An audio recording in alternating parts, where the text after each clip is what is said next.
Israel के PM Netanyahu UN में भाषण दे रहे थे, लेकिन जैसे ही ये भाषण देने के लिए आए तो कई सारे देशों ने इनके पूरी स्पीच को ही बॉयकॉट कर दिया, उठ करके जाने लगे और लगभग कुर्सियां खाली हो गईं। लेकिन नेतन्याहू जो तय करके आए थे, इन्होंने वो काम किया।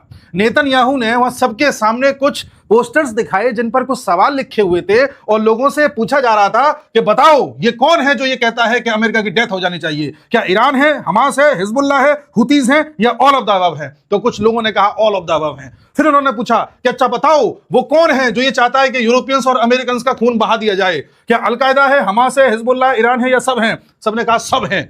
इस तरह के सवाल लेकर के इन्होंने लोगों को बताया कि जिस हमास को बचाने का प्रयास दुनिया के कुछ देश कर रहे हैं, वो हमास न सिर्फ अमेरिका का दुश्मन है बल्कि यूरोप का भी दुश्मन है।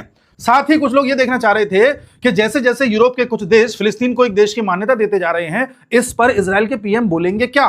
तो इजराइल के पीएम ने साफ साफ कहा कि अगर कोई भी देश फिलिस्तीन को एक देश की मान्यता दे रहा है तो यह ठीक उसी प्रकार से है कि आप न्यूयॉर्क के बगल में अलकायदा को मान्यता दे रहे हो।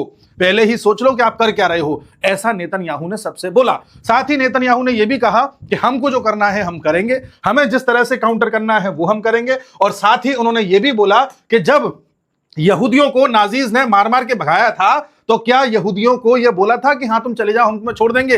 किसी को नहीं जाने दिया था, पकड़ पकड़ के मारा था। हम तो फिर भी फिलिस्तीनियों से, गाजा में रह रहे लोगों से कह रहे हैं कि यहां से चले जाओ, यहां से चले जाओ वरना तुम्हारा खून बह जाएगा। इस तरह की बातें कर रहे हैं, तो हम तो उनसे काफी ज्यादा अच्छे हैं। इस तरह से बेंजामिन नेतन्याहू ने अपने आप को प्रेजेंट किया। ठीक है। साथ ही नेतन्याहू एक इस तरह का क्यूआर कोड पहन करके आए थे। इसको स्कैन करने पर आपको 7 अक्टूबर 2023 से लेकर के अब तक क्या क्या हुआ है सारी घटनाओं का विवरण मिल जाएगा। और साथ ही बेंजामिन नेतन्याहू ने अपनी मोसाद से कह रखा था कि आप सब लोग गाजा में पहुंच जाना, हर जगह फैल जाना और यह सुनिश्चित करना कि मेरी जो ये यूएन की स्पीच है गाजा में रह रहा एक एक फिलिस्तीनी इसको सुने।